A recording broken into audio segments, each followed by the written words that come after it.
Producto Interno Bruto, porque el Producto Interno Bruto contabiliza bienes finales, pero producidos en el interior del país, en el interior.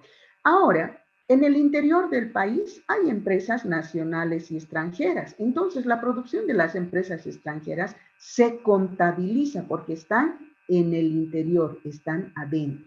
Por eso dice, producidas en el interior de un país por factores de producción. El año pasado en microeconomía han avanzado que son factores de producción y han considerado como factor de producción la tierra, el trabajo, el capital y la capacidad empresarial, ¿no es cierto?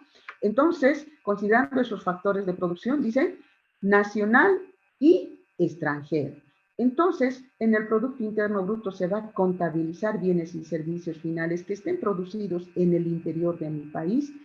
Pueden ser por factores nacionales o extranjeros, pero que estén adentro en un determinado periodo de tiempo. Por ejemplo, hace un tiempito, no sé si sigue la empresa Chino Hidro, una empresa china que está trabajando en Padilla, está haciendo la carretera. Lo último que sabía que están haciendo el tramo entre Padilla y El Salto. Es una empresa extranjera, es una empresa china, pero que está en el interior de mi país, está trabajando, ¿no es cierto? Entonces, la producción, el servicio que está haciendo esta empresa, se tiene que contabilizar en el PIB porque están dentro de mi país, ¿sí?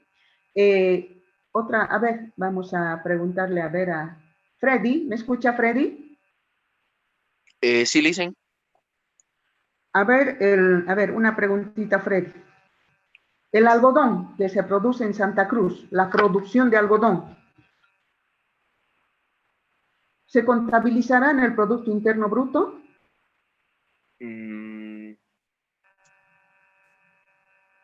Sí, Lisen. ¿Por qué? Porque es un producto que se puede hacer diferentes artículos de bienes y servicios para la sociedad que pueden servir, por ejemplo, chopas, ponchos, material para poderse cubrir del frío y demás. Ahí está Pero el no es detalle, final, Freddy. pues, Freddy.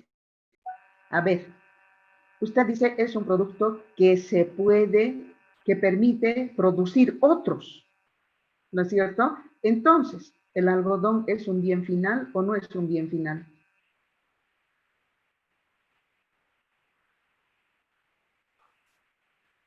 ¿Qué No, dice Freddy? No es un bien Lisen, final, no porque es un bien se final. tiene que hacer con algodón otros productos para que sean esos recién productos finales o bienes finales.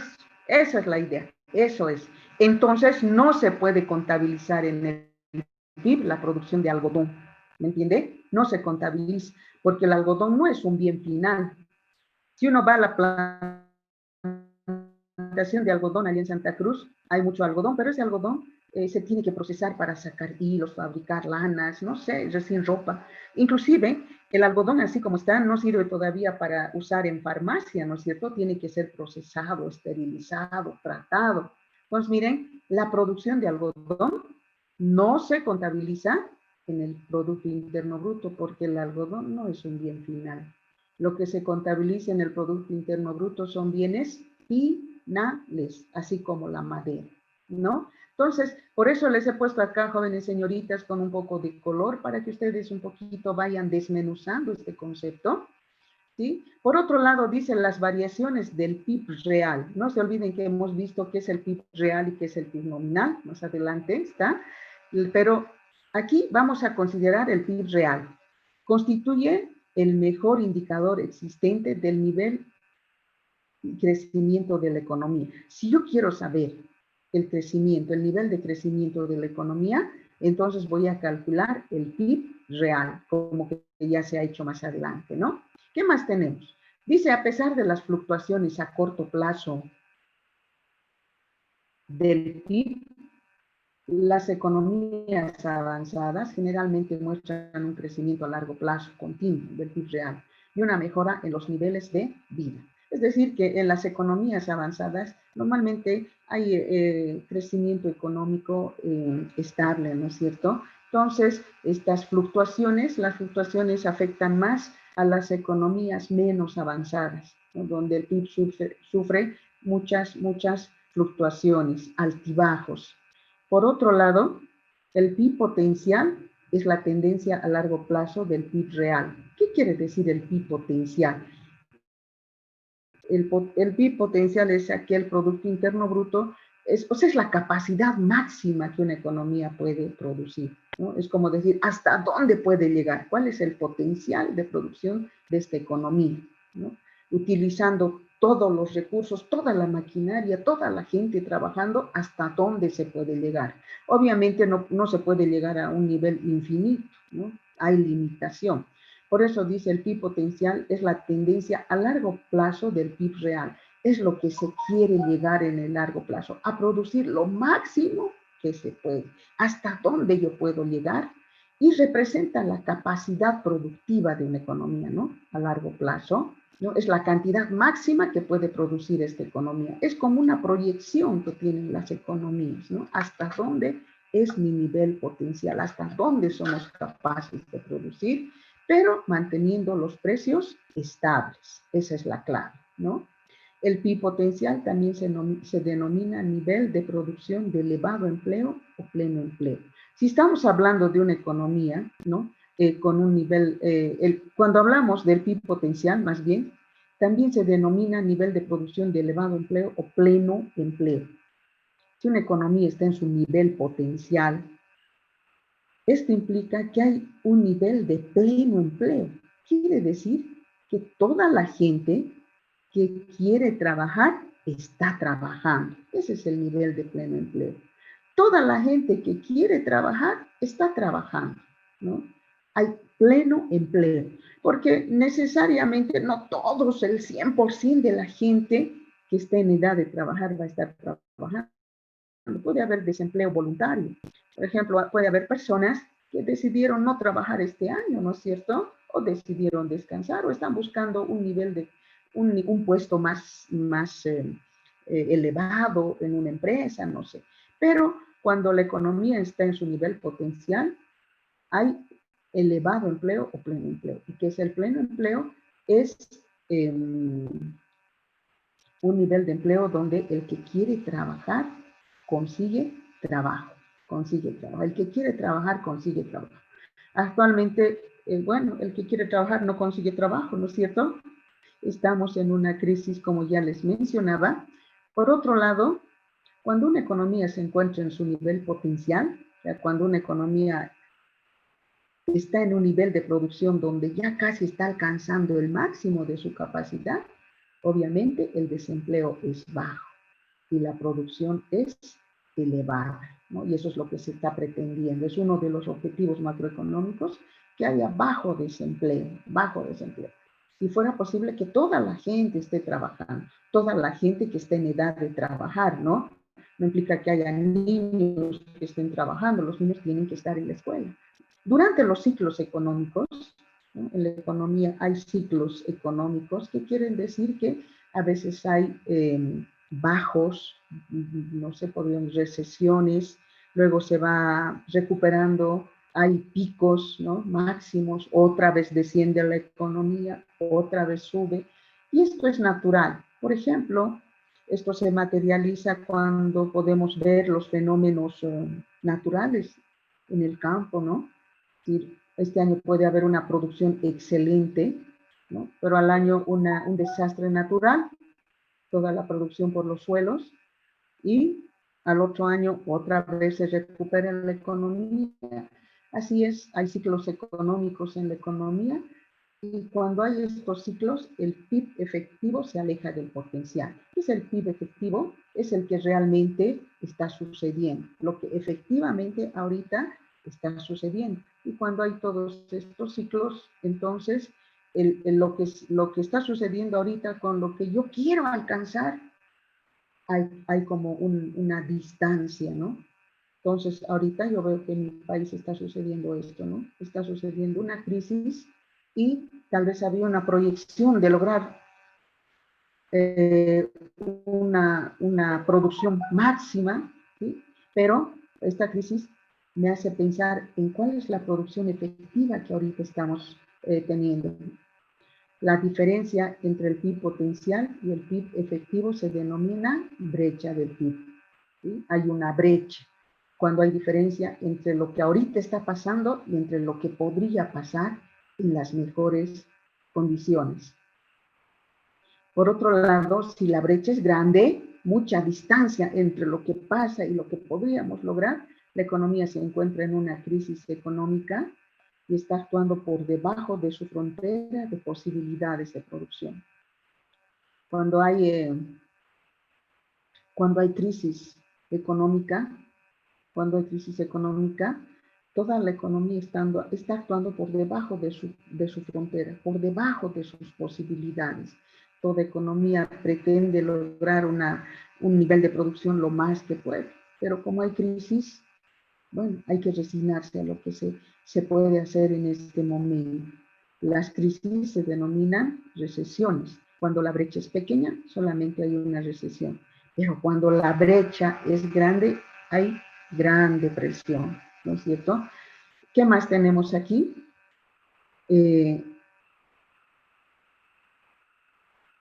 No sé si logran ver la diapositiva, jóvenes señoritas, ¿se ve? Se ve, licenciada. Sí, Ya, licenciada. ya, gracias, jóvenes. Aquí yo tengo, les voy a explicar esta parte porque después el cálculo del PIB nominal y real está en el video, ¿no es cierto? El video lo pueden ver una y otra vez, eso es importante, por eso es importante el video, ir viendo una y otra vez hasta asimilar. El cálculo, el valor del PIB, ¿no? Se realiza a través de esta fórmula, miren, Producto Interno Bruto es igual a la sumatoria, ¿no? Sumatoria del precio por la cantidad. Aquí puedo suponer que el precio A puede ser podrá ser a ver, ¿qué podemos? Podrá ser la harina, Carelis, podrá ser la harina, precio, aquí dice precio de A se refiere a un bien. Yo digo, ¿podrá ser el precio de la harina por la cantidad de harina? Sí. Puedo considerar la harina. ¿Qué dice Leonardo? ¿Podrá ser que considero aquí el precio de la harina? Sí, licenciada. Sí, licenciada. La harina. Pero ¿qué hemos dicho del PIB? ¿El valor de qué bienes tiene que considerarse en su cálculo? Bienes finales. Finales. ¿Y la harina será un bien final?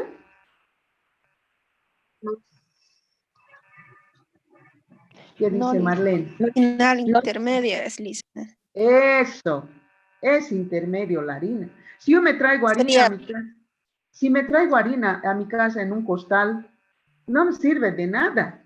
La polilla se lo va a comer, ¿no es cierto? Entonces no puedo considerar el precio de la harina, porque la harina es un bien intermedio, no es un bien final. Tendré que considerar aquí el precio del pan, ¿ya? El precio de los zapatos, no sé, el precio de los chocolates, ¿sí? Entonces, miren, el PIB es igual a la sumatoria del precio de la harina, ¿va a entrar? No, ¿no es cierto? No. El precio del pan por la cantidad de pan producido. Más el precio, otro bien final. A ver, Leonardo, dígame otro bien final. Precio. Leonardo. Una chompa, licenciada. ¿Cómo? Una chompa. A chompas, ya. Precio de las chompas por la cantidad de chompas producidas. A ver, otro bien final.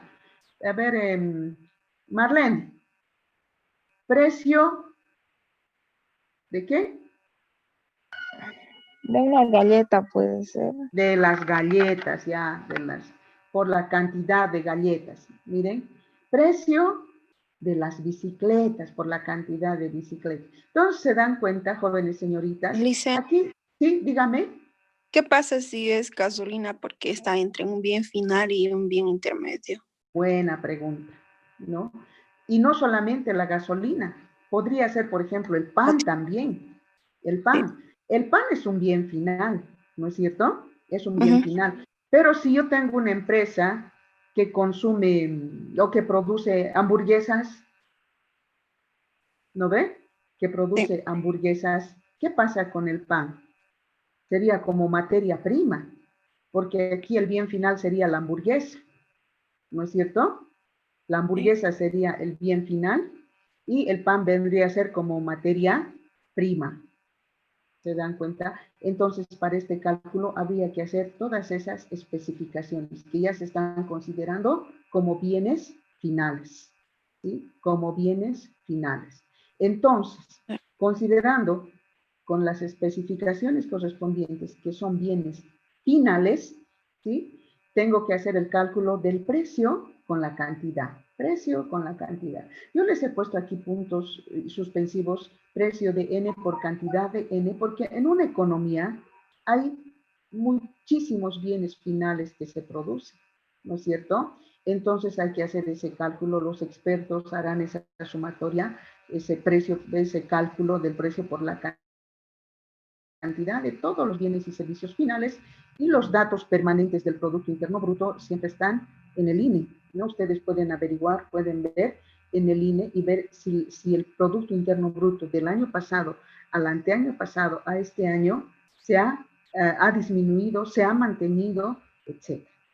Y aquí dice, el PIB del año 1, por ejemplo, podría ser 500, y el PIB del año 2 podría ser 700, digamos millones, ¿no? 500. Este incremento puede ser por dos razones. El primer año era 500 millones y el segundo año 700 millones.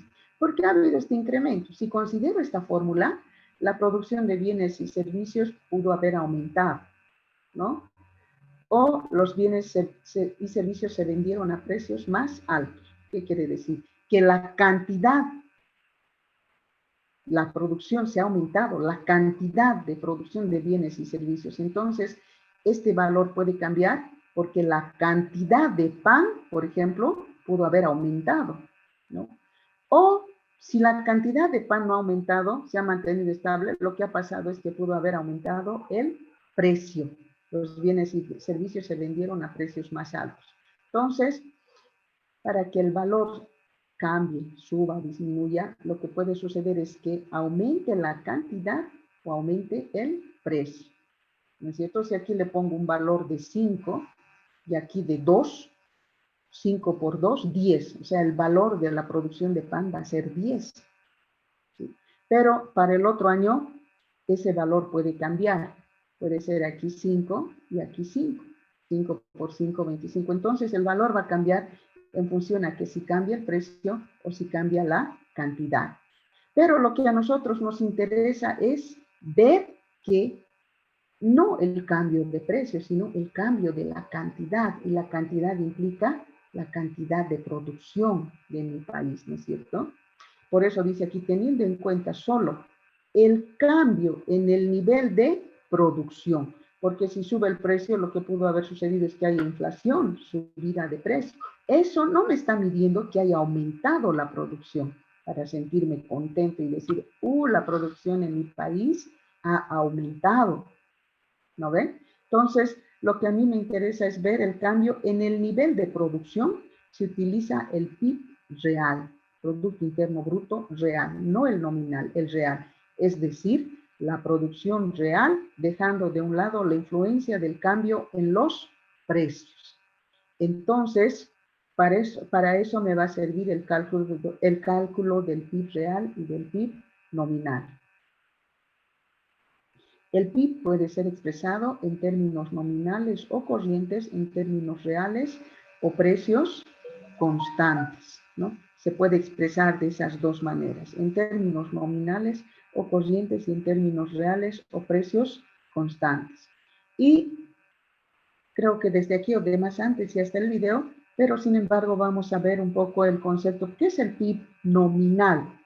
Producción de bienes y servicios finales, pero valorada a precios corrientes o a precios actuales. Lo que estoy haciendo en este caso es valorar la producción que ha tenido mi país, pero a los precios actuales, del periodo actual. Producción de determinado periodo de tiempo valorado en este mismo periodo.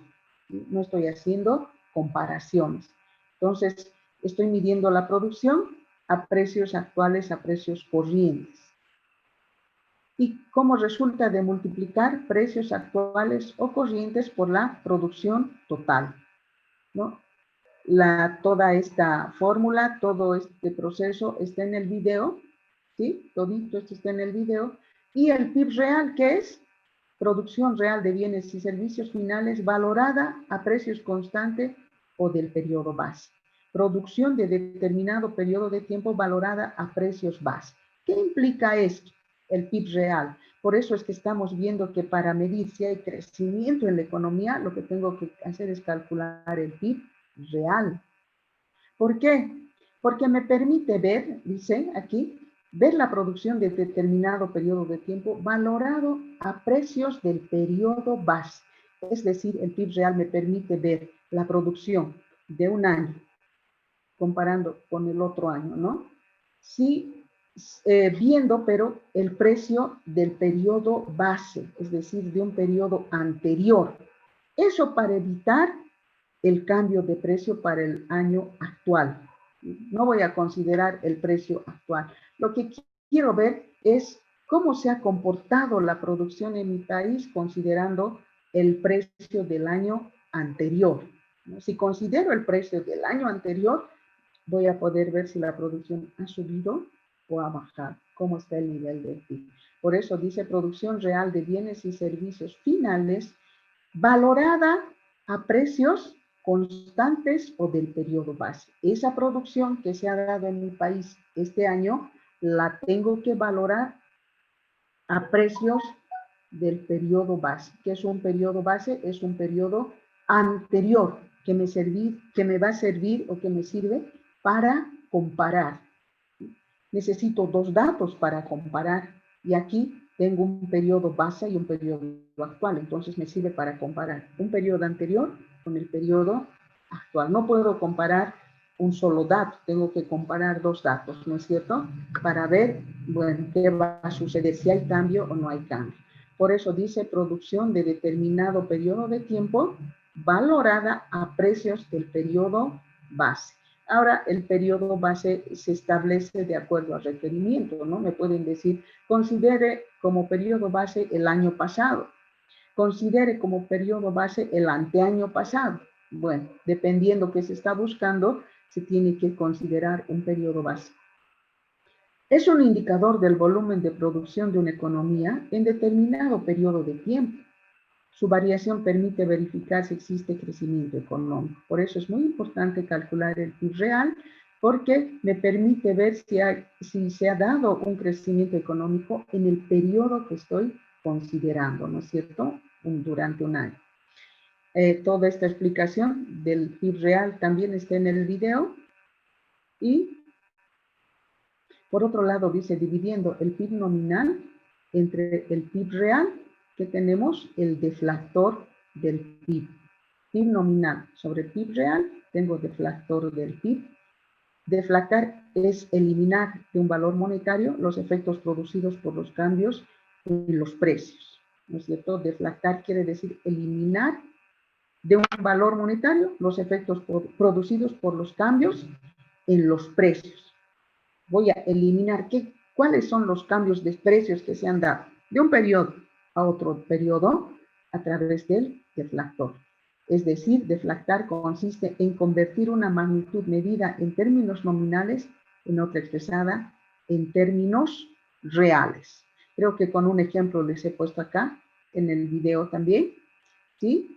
¿Qué más tengo aquí? Por otro lado, la variación del deflactor del PIB permite obtener la tasa de inflación o la variación del nivel general de precios de bienes y servicios que se produce en la economía.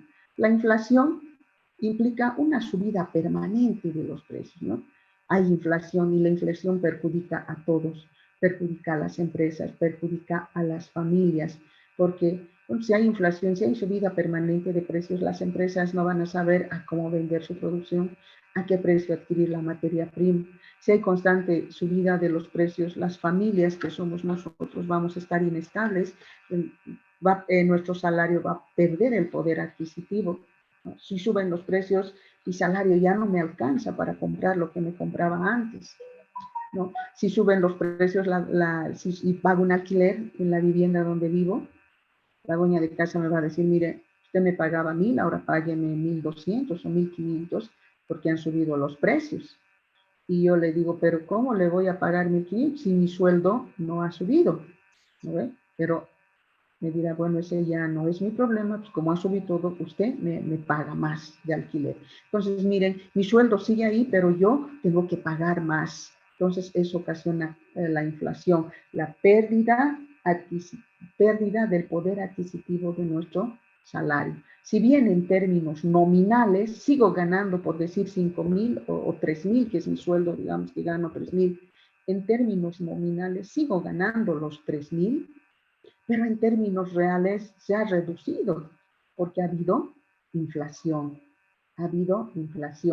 ¿no? Entonces, la tasa de inflación se calcula con calculo el deflactor del PIB del periodo actual menos el deflactor del PIB del periodo base. Todo sobre el deflactor del PIB del periodo base multiplicado por 100. Y esto es importante, la tasa de inflación. Si este valor, y ustedes ya han calculado este valor en los ejercicios también, si este valor me sale positivo, quiere decir que ha habido inflación en el periodo que estoy considerando. Ha habido una subida de precios, ¿no ve? Si este valor es 0, había habido estabilidad de precios, ¿no? Entonces, este valor tengo que ubicarlo en estos intervalos. Si este valor me sale negativo, no ha habido inflación, más bien ha habido deflación. Se ha disminuido el nivel general de precios en la economía. Ahora, tampoco podemos esperar que todos los precios disminuyan, ¿no? Porque si nuestras empresas están produciendo y se ven obligadas a bajar los precios, entonces pueden entrar incluso en quiebra. Toda empresa lo que está buscando es ganar, ¿no es cierto? Entonces, si disminuyen los precios, pues nuestras empresas van a entrar en quiebra. Y si nuestras empresas entran en quiebra, y por ejemplo, si en una de las empresas trabaja mi hermano, mi papá, mi pariente, y como la empresa ha entrado en quiebra, pues le van a despedir y otra vez va a estar desempleado. Entonces, miren, se puede entrar en un círculo vicioso, ¿no? Cuando ustedes calculen la tasa de inflación y han hecho bien los ejercicios, he visto que han hecho muy bien, donde la tasa de inflación han calculado, no me acuerdo qué valores han salido, pero si sale positivo hay que responder, dice, si como la tasa de inflación sale 0,10%, entonces ha habido una inflación del 0,10%, ¿no? Si sale 0, hay que responder y decir ha habido estabilidad de precios.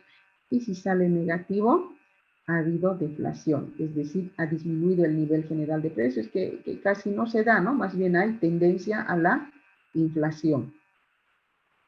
Dice, el crecimiento sostenido a largo plazo del PIB real, es decir, que siempre, si hay crecimiento a largo plazo de este PIB real y la consiguiente mejora del nivel y calidad de vida de la población, entonces esto se conoce como crecimiento económico.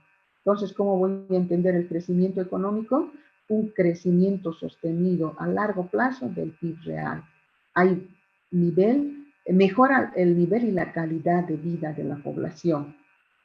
Entonces, ¿cómo mejora el nivel y la calidad de vida de la población? En primer lugar, que haya trabajo, ¿no? Toda la gente está trabajando. El tener trabajo implica vivir en mejores condiciones, donde ya hay, habitar en una vivienda donde se tiene por lo menos los servicios básicos, se tiene accesibilidad a la salud, a la educación, etc. Mejora el nivel, la calidad de vida de la población cuando hay crecimiento económico en un país, en una economía. El indicador frecuente utilizado para medir el crecimiento económico, hemos dicho ya, es el PIB real, en términos reales. La tasa de crecimiento económico es la tasa porcentual a la que aumenta el Producto Interno Bruto real, ¿no? El PIB real en realidad me mide la tasa de crecimiento, es decir, la tasa porcentual a la que va aumentando la economía. ¿Qué más tenemos? Y la tasa de crecimiento también se mide a través de estas fórmulas, ¿no? La tasa de crecimiento de la economía es igual al PIB real del periodo actual menos el PIB real del periodo base sobre el PIB real del periodo base por 100 y el mismo criterio, donde la tasa de crecimiento económico, si me sale mayor es 0, positivo, hay crecimiento económico, ¿no? Si este valor me sale positivo, hay crecimiento. Si este valor me sale negativo, la producción se ha mantenido constante, no ha aumentado ni ha disminuido. Y si ese valor, si esa tasa de crecimiento me sale menor a 0 negativo, la producción ha disminuido, es decir, hay recesión. Y uno podría decir, razón hay desempleo. Razón hay desempleo, porque calculando la tasa de crecimiento negativa, ¿no? Y eso ha disminuido el nivel de empleo en el país, es decir, que hay recesión. Luego aquí les he puesto los ejercicios que han resuelto de manera, la mayoría, si no el 100%, por lo menos un 95% han resuelto de manera excelente. Aquí están los ejercicios, ¿sí? Aquí están todos los ejercicios. Aquí está el ejemplo también, que no voy a volver a repetir. Vean por favor el video. Vean varias veces el video para poder entender. Y si hay alguna duda respecto al video también, la próxima clase hay predisposición para absolver cualquier duda. Pero creo que no hay dificultad. Estos son los ejercicios más facilitos, ¿no? Calcular el PIB real, el PIB nominal, que lo han hecho en la tarea. He estado viendo la tarea y muy buenos ejercicios. Trabajos muy bien presentados, claro que uno que otro se han desconfigurado, bueno, de todo pasa, ¿no? El otro objetivo importante de las políticas macro es lograr elevado empleo o bajo desempleo. Y también en este punto, en una de las tareas les había dado que investiguen las consecuencias económicas, sociales de lo que implica el desempleo, ¿no? Y tienen ahí, unos han hecho unas investigaciones muy interesantes, ¿sí? Donde, bueno, un elevado nivel de empleo es la contrapartida de un bajo desempleo, lógicamente. La gente desea encontrar trabajo fácilmente, ¿no? Un trabajo bien remunerado, estable, sin buscar o esperar demasiado tiempo. ¿Quién no quiere encontrar trabajo fácilmente? Todos queremos encontrar, ¿no? Uno tiene hijos que están estudiando y uno dice, bueno, ya hay que empezar a trabajar. Hay gente que tiene hijos que ya han acabado y no encuentran trabajo, siguen dependiendo del papá. Imagínense, es una situación difícil, ¿no? Entonces, y la pregunta que les hacía en algún momento a mis alumnos es, a ver, ustedes, una vez acabando la carrera, ¿cuánto tiempo quieren tardar en encontrar trabajo? Unos decían 1 año, 1 mes. Y la idea es más bien que ustedes pidan permiso de su trabajo para venir a hacer su juramento de ley, que ya estén trabajando. Esa es la idea, ese es el objetivo, que ya estén trabajando en el último curso, en el último periodo, y más bien pidan permiso en su trabajo y digan, hoy es mi juramento de ley, me voy a titular. Ya estén trabajando. La tasa de desempleo tiende a variar con el ciclo económico. Si una economía es muy cíclica, a veces mucha producción, menos producción, no va variando permanentemente, ¿no? Cuando disminuye la producción, desciende la demanda por trabajo y aumenta la tasa de desempleo. Esa es una lógica. Cuando hay más producción en una economía, obviamente se necesitan más trabajadores. Las empresas aumentan su producción, quieren más trabajadores, ¿no es cierto? Pero si las empresas entran en crisis y empiezan a disminuir su producción porque no la pueden vender, entonces se ven obligadas a despedir a su gente. ¿Cómo que está pasando eso ahora?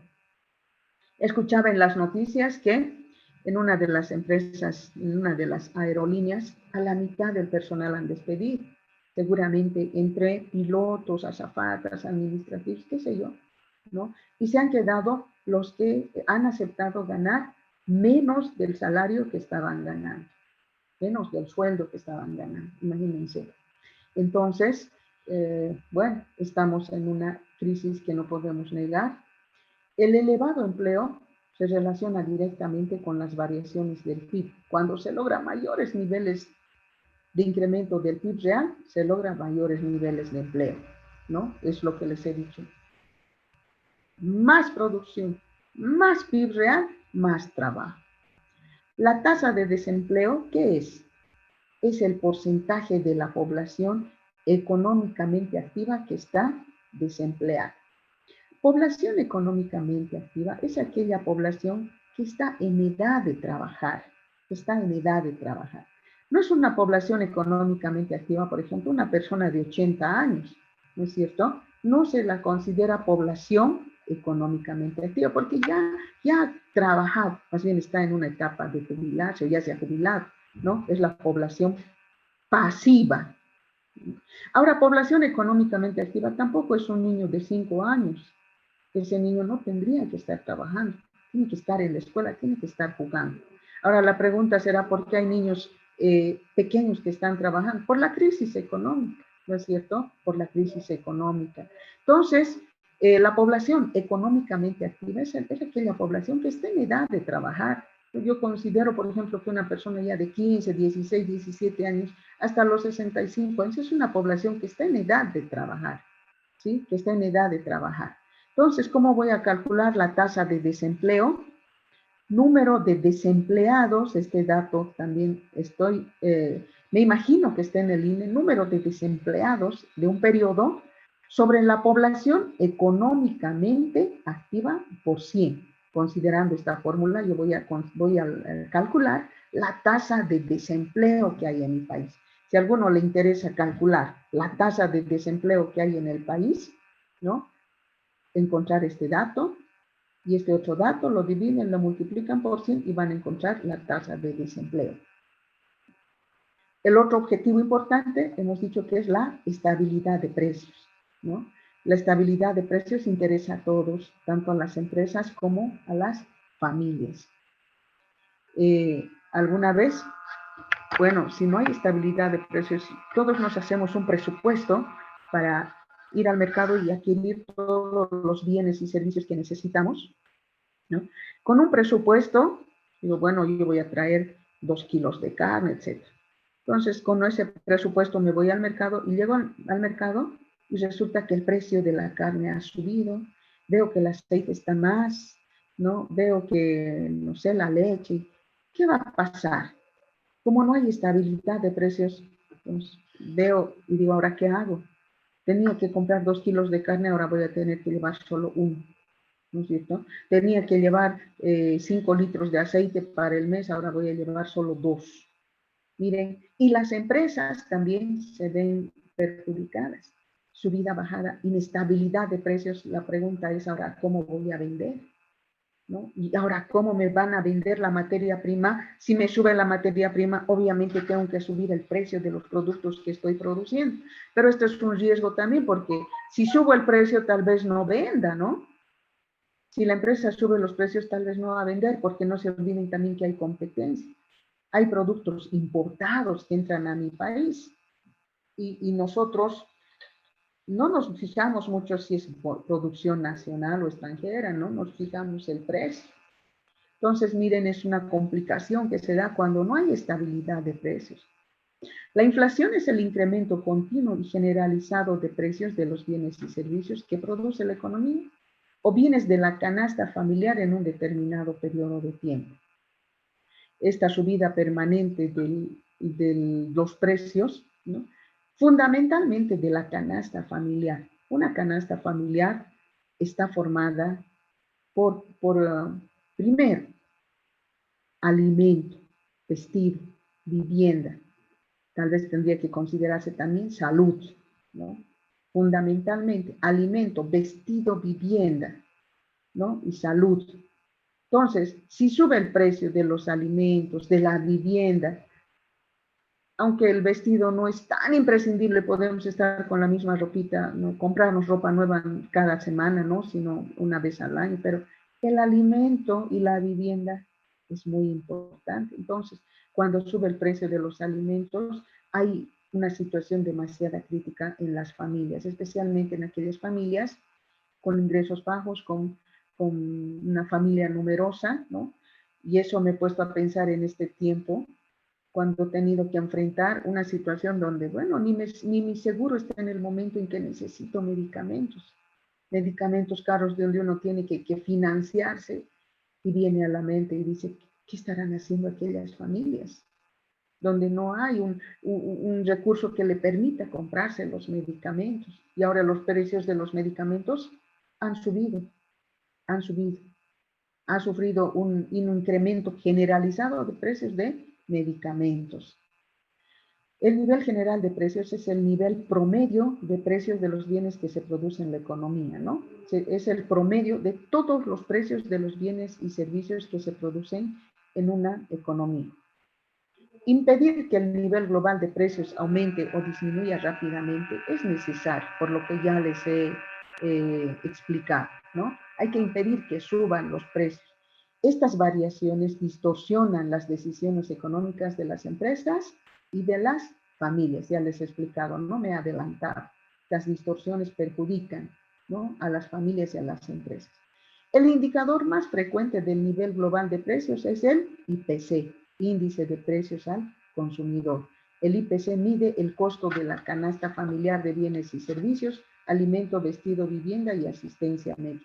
Una canasta familiar está formada precisamente por alimento, vivienda, vestido y asistencia social. En otros países consideran una canasta familiar inclusive diversión, ¿no? Diversión, porque se asume que el ser humano necesita un periodo de descanso, de diversión, para cobrar más fuerza, para relajarse y volver a sus actividades laborales con más ganas, con más fuerza. Aquí en nuestro país se considera alimento, vivienda, vestido y asistencia médica, ¿no? Entonces, la canasta familiar está fundamentalmente compuesta por estos elementos. Mide el costo de la canasta familiar. No, esta canasta familiar no está considerado, por ejemplo, costo de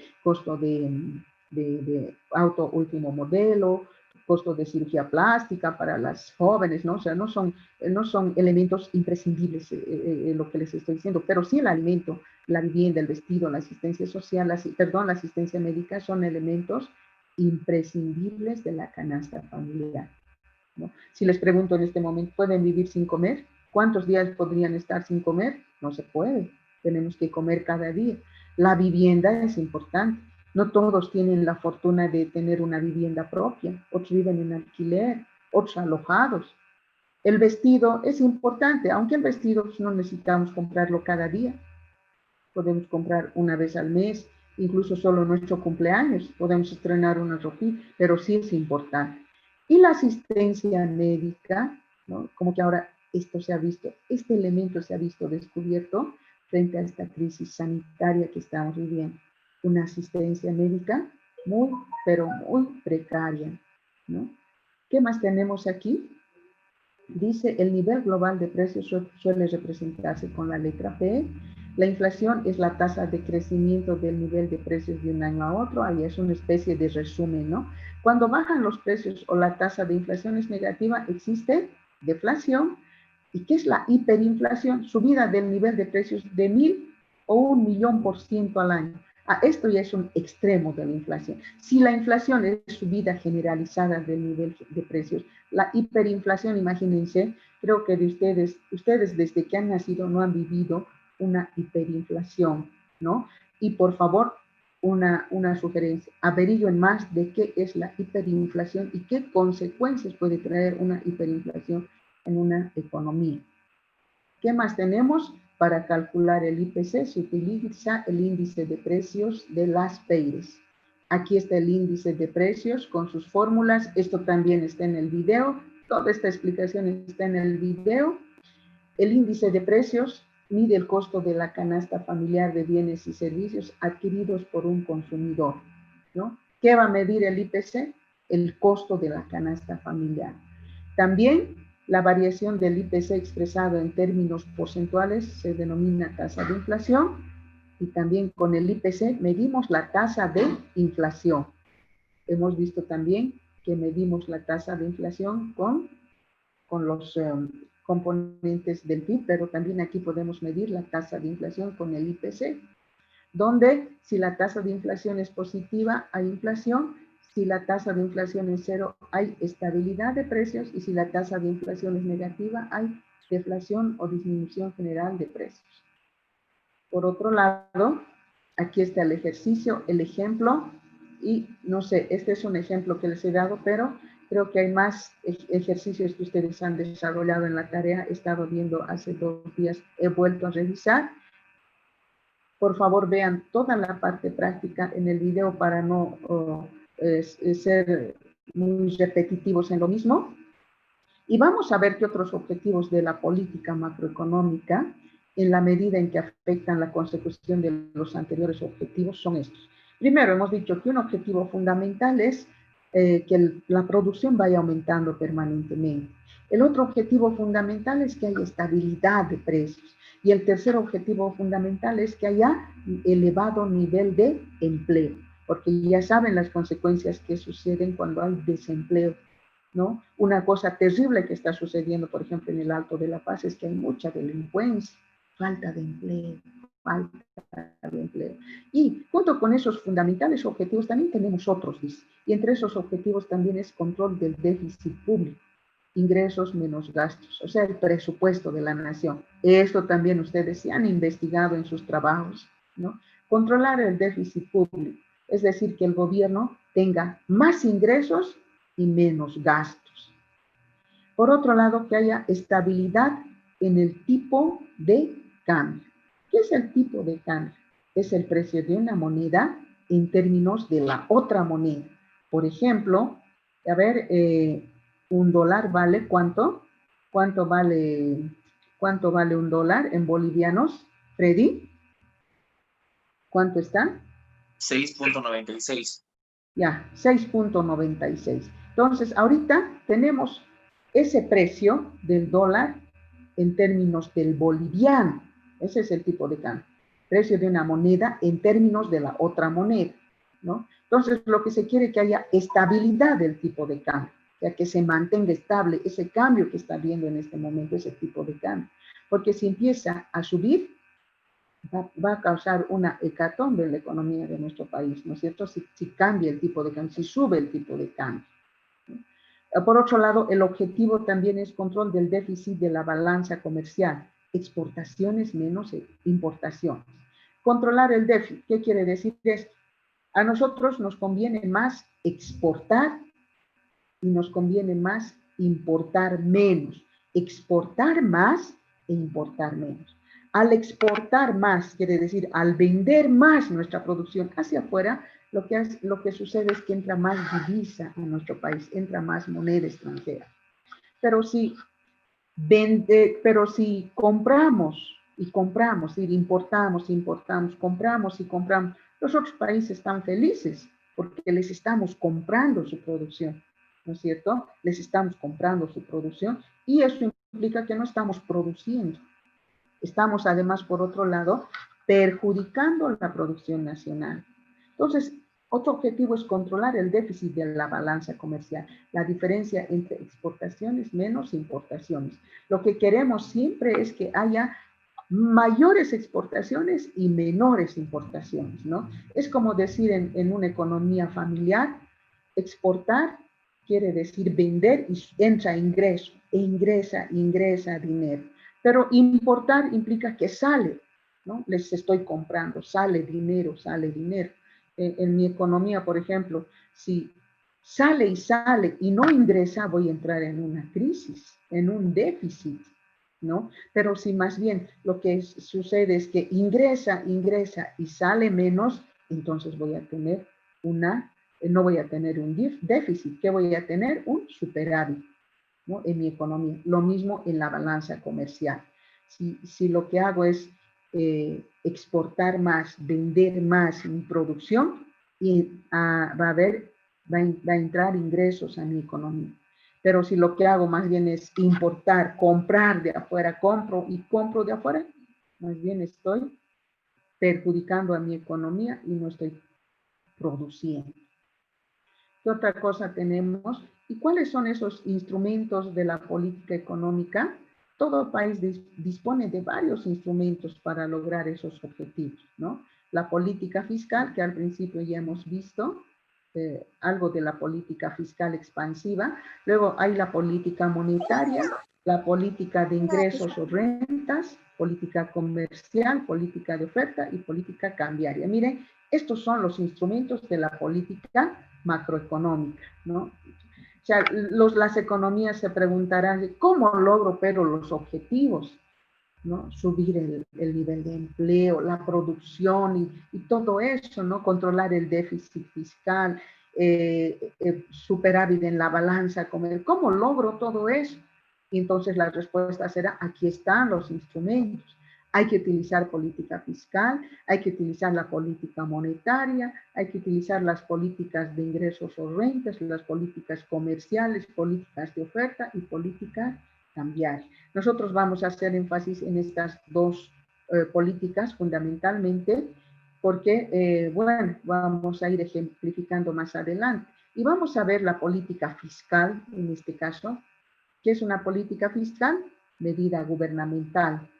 Medida gubernamental orientada a lograr estabilidad de la economía y la mejor distribución de la renta. Que la economía esté estable, la renta, el ingreso se distribuya de manera tal vez equitativa. Son políticas relacionadas con la utilización de impuestos y el gasto público, ¿no? Entonces, una política fiscal, cuando hablamos de política fiscal, inmediatamente tenemos que pensar en el gobierno, medida gubernamental, ¿no? Política fiscal en el gobierno. Entonces, ¿qué implica una política fiscal? Esta política fiscal está relacionada con la utilización de impuestos y el gasto público. Impuestos y gasto público. Y el gasto público adopta dos formas. Una de las formas es las compras del Estado. Aquí yo puedo ver que el Estado ya está gastando. ¿En qué gasta? Gasto en bienes y servicios, ¿no?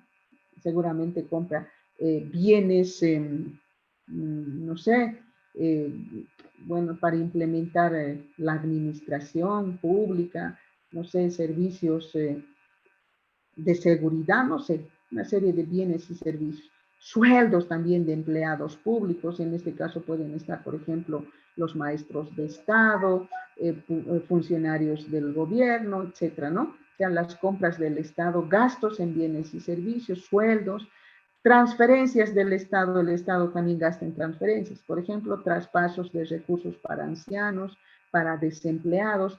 En nuestro caso no se llama traspaso de recursos para ancianos. ¿Qué renta se le da a los ancianos? ¿Qué bono? ¿Qué bono se le da, Marlene? Es un gasto, ¿no es cierto? Renta, dignidad. Eso es, esa es una transferencia. Traspasos de recursos para ancianos. Es un gasto del gobierno, ¿no? Que es una transferencia que está haciendo, pero es un gasto. Porque si bien le está dando ese bono a los ancianos no están trabajando para pagar eso, no hay una contraparte. A los desempleados, esto no se ve en nuestro país, en Argentina dice que a los desempleados les pagan un bono. Si alguien ha vivido en Argentina debe saber que les pagan un bono hasta que les ubiquen en una empresa, ¿no? Entonces, una política fiscal, nuevamente les repito, está relacionada con los impuestos y con el gasto público. Ahora, este gasto público implica las compras del Estado y las transferencias que hace el Estado. El Estado está haciendo transferencias no solo a los ancianos, aquí ahora tenemos hartos bonos, bono Juana Zurduy, ¿no? ¿Qué más? Juancito Pinto. Ahora, con esta crisis hay el otro bono canasta familiar, y bono, ahora salud, creo que va a haber, no me acuerdo. El gasto público afecta el nivel global de gasto de la economía, por tanto, influye en el nivel del Producto Interno Bruto. ¿Sí? Cuando el gobierno aumenta su gasto, ¿sí?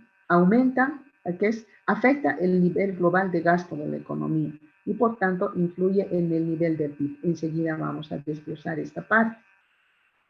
La política fiscal puede ser expansiva y puede ser contractiva. Eso es importante entender. Una política fiscal puede ser expansiva o puede ser contractiva.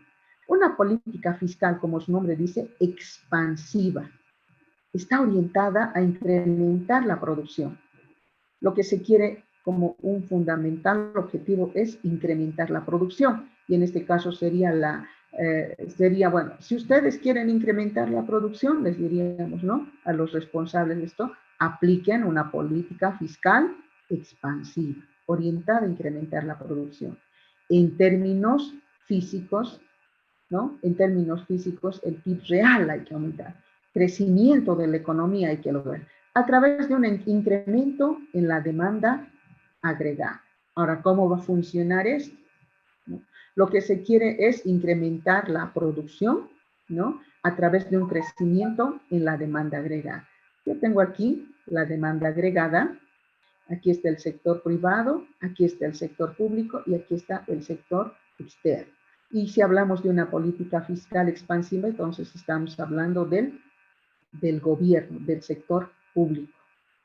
Y ahora dice, el gasto público tiene dos categorías. Primero, el gasto corriente.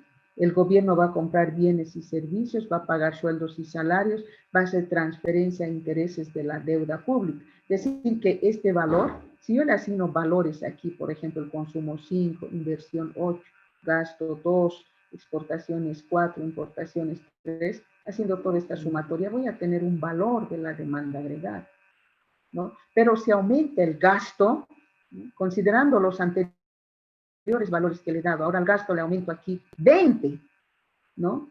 Si este gasto aumenta 20, entonces sumando todo esto, va a aumentar la demanda agregada, ¿sí? Entonces, por eso es importante considerar el gasto público que realiza el gobierno, ¿no? Si el gobierno aumenta su gasto público, obviamente va a aumentar la demanda agregada, el valor de la demanda agregada. Y a nosotros, al sector privado, a las familias, nos conviene que el gobierno aumente su gasto público. Por ejemplo, al pagar sueldos y salarios a los profesores y al implementar más colegios fiscales, está aumentando su gasto público. Eso implica que yo ya no tengo que pagar colegios privados, ¿no es cierto? Si hay escuelas fiscales por todo lado, el gobierno está pagando a los profesores, el gobierno está aumentando su gasto. Entonces yo, como consumidora, yo ya no tengo que pagar la escuela. Por otro lado, el gobierno también, está construyendo, aquí dice gasto de inversión pública, construcción de carreteras, escuelas, hospitales, aeropuertos. Si el gobierno está gastando en construir hospitales, ese es un gasto del gobierno y yo como consumidora ya no tengo que pagar los servicios de salud porque el gobierno está construyendo hospitales fiscales, ¿no es cierto? Entonces, es importante ver que el gasto del gobierno, por un lado, incrementa el valor de la demanda agregada y beneficia al sector privado, ¿no es cierto? Beneficia al sector privado, fundamentalmente a nosotros, a los consumidores que somos las familias. Por eso, el gasto público, hemos dicho, tiene dos categorías. Uno, el gasto corriente. El gasto corriente, compra de bienes y servicios, ¿no? El gobierno compra bienes, compra servicios, compra los servicios de los abogados, compra los servicios, no sé, de los que hacen mantenimiento de maquinarias, etcétera, ¿no? Compra bienes para implementar instalaciones, paga sueldos y salarios a los funcionarios públicos, a los maestros, a los médicos públicos, etcétera. El gobierno también hace transferencias e intereses de la deuda pública, paga la deuda pública, y uno diría aquí, pero ¿para qué se endeudan? ¿No es cierto? Sin nuestro permiso, pero se han endeudado y tienen que pagar. Ese es el gasto corriente. Por otro lado, el gasto en inversión pública, construcción de carreteras, construye escuelas, aeropuertos, hospitales, mercados, etcétera. ¿Qué más tenemos? Esta política fiscal expansiva está, hemos dicho, orientada a resolver periodos de recesión. Entonces, cuando hay recesión en una economía, lo aconsejable sería que el gobierno desarrolle y imprima políticas fiscales expansivas. Cuando hay recesión económica, lo que se pretende es expandir la economía, disminuyendo los impuestos e incrementando el gasto. Que disminuya el impuesto y que incremente su gasto. Y al disminuir los impuestos en una época de recesión, va a ayudar a mucha gente, ¿no? No está habiendo actividad económica, muchas empresas están trabajando a media máquina, incluso algunas están cerrando, entonces la lógica sería disminuir el impuesto, aquí está la flechita, disminuir el impuesto, y más bien que el gobierno incremente su gasto, Los impuestos pueden afectar la economía de dos maneras. Primero, puede influir en el ingreso o renta personal de las familias, en el consumo de bienes y servicios, en el ahorro de las familias, en la inversión y por tanto en el PIB. Cuando a mí, como consumidora, me reducen el impuesto, voy a suponer que yo pagaba un impuesto de 500. Ahora, por la crisis, por la recesión, me ha disminuido a 200. Entonces, antes yo pagaba un impuesto de 500, ahora pago un impuesto de 200, ¿me sobra cuánto?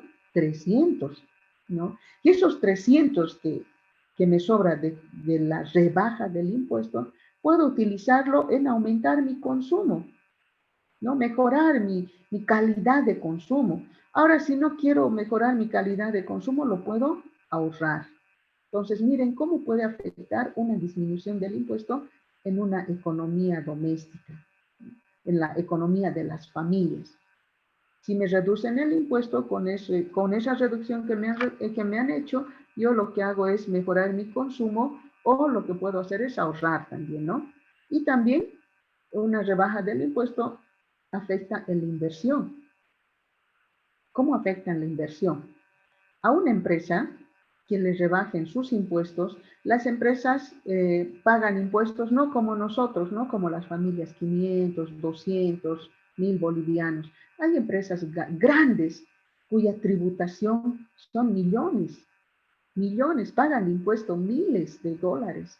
Entonces, que a estas empresas les disminuyan el impuesto, las empresas se alegran y con una disminución del impuesto se pueden sentir motivadas a ¿qué? Ampliar su producción, ¿no ve? Ampliar su producción, producen más, incluso pueden contratar más personal y por tanto esto influye en el Producto Interno Bruto. Como le han reducido el impuesto a las empresas, estas empresas se lanzan a aumentar su producción y aumentar la producción implica aumentar el Producto Interno Bruto. Ejemplo, el periodo de recesión sugiere una disminución de los impuestos para aumentar el ingreso disponible de las familias, aumentando así el consumo y el ahorro de las familias. Con el aumento del ahorro aumentará la inversión también del PIB. Si las familias ahorran más, sus ahorritos depositan en instituciones financieras, ¿no es cierto? Al ahorrar más y al depositar sus ahorritos en instituciones financieras, hay la capacidad, aumenta la capacidad de préstamo también, ¿no? De las instituciones financieras. Por otro lado, se logra una expansión o crecimiento también de la economía, contribuyendo a salir de la recesión, ¿no es cierto? Contribuyendo a salir de la recesión. Miren cómo puede funcionar cuando se aplica una política fiscal expansiva, disminuyendo los impuestos y aumentando el gasto del gobierno. Por otro lado, hemos hablado del ingreso disponible y el ingreso disponible aquí lo estamos solamente mencionando un poquito porque en el tema 2 vamos a desglosar. Y el ingreso disponible, como su nombre dice, es lo que dispone, lo disponible para una familia, lo que ya puedo disponer. Una vez que ya he pagado todo, ¿no? Todas mis obligaciones, todos mis compromisos, ya he pagado todo y lo que yo puedo disponer, lo puedo disponer en consumir y en ahorrar. El ingreso disponible es igual al consumo más el ahorro. ¿Sí? Pero también el ingreso disponible es igual al ingreso personal menos el impuesto personal. Miren, dos fórmulas, ¿no? Para el ingreso disponible. El ingreso disponible también es igual al ingreso personal. Una vez que le resto el impuesto personal, ya tengo el disponible. Y aquí están las especificaciones. Ingreso disponible o renta disponible. C es el consumo, S es el ahorro. Ingreso personal, aquí está, impuesto personal. Por tanto, hay expansión, sí. Dice, aquí está la gráfica.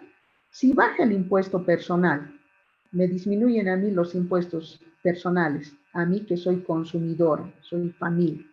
Al bajar el impuesto, al reducirme el impuesto personal, sube mi ingreso disponible, ¿no? Ya les he dicho que si tributaba 500 y me reducen mi impuesto personal, a 200, entonces, ahora ya no pago 500, pago 200.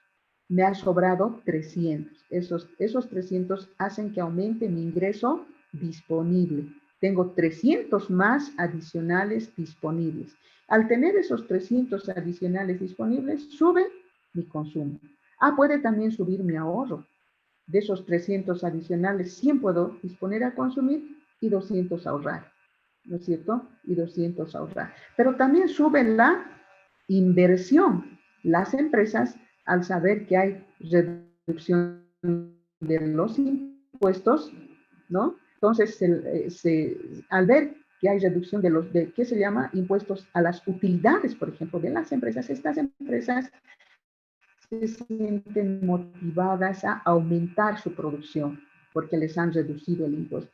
Sube la inversión y por tanto también sube el PIB, Producto Interno Bruto. Y hay expansión. Que suba el Producto Interno Bruto tiene muchas consecuencias positivas. Más producción, más trabajo, más estabilidad para la economía, para las economías domésticas de las familias. Y en conclusión, si disminuyen los impuestos a las empresas, estas aumentan sus utilidades y su capacidad para realizar sus inversiones. En consecuencia, aumenta la producción, contribuyendo de esta manera a un mayor crecimiento de la economía. Disminución de impuestos a las empresas, aumentan sus utilidades. Miren la clave. Cuanto más elevados son los impuestos sobre las utilidades de las empresas, menos incentivos tendrán para invertir en bienes de capital nuevo. O sea, las empresas son las que también se alegran cuando hay reducción de los impuestos sobre las utilidades. Muchas empresas dicen, vamos a cerrar porque solamente trabajamos para el gobierno. Impuestos, impuestos, impuestos. Como que en esta última etapa, las políticas económicas estaban diseñadas a cobrar más y más impuesto a las empresas, ¿no? Entonces muchas empresas se han desmotivado y han empezado a cerrar. Pero cuando les disminuyen los impuestos están tan contentas, tan felices y se sienten motivadas a invertir incluso en bienes de capital nuevo, comprar nueva maquinaria, renovar sus computadoras, etc. ¿Sí? Y la otra política fiscal contractiva. Lizeth, ¿Sí? Dígame, perdón que señora. lo corta. Creo que ya es hora, Lizeth. ¿Tienen clase? ¿Tienen alguna clase? A ver, me fijaré, licenciada. Por favor, fíjese, no vaya a ser que esté perjudicando a algún docente. No, no, Lizeth, nos tendría que tocar conto, pero no nos había enviado. Ya, entonces terminaremos esto para quedar en la política monetaria. ¿Ya? Ya, Lizeth. En la política fiscal contractiva o restrictiva, ¿no? Hemos visto antes la política fiscal expansiva. Ahora la política fiscal contractiva, ahora esta política está orientada a controlar la inflación, ¿no? Controlar la inflación. Lo que quieren es incrementar los impuestos y disminuir el gasto público. Ahora una situación inversa de lo que hemos visto, ¿no? Esta política fiscal restrictiva lo que quiere es incrementar los impuestos, que es controlar la inflación, incrementando los impuestos y disminuyendo el gasto público. Bueno, esta es una política que se tiene que aplicar en otra circunstancia, ¿no? No en una crisis. En una crisis lo que se tiene que aplicar es la política fiscal expansiva. Ahora, aquí lo que se quiere es disminuir la demanda agregada, disminuir el Producto Interno Bruto, el nivel general de precios, logrando así el objetivo de controlar la inflación. A ver, miren, aquí está la gráfica. ¿Qué dice?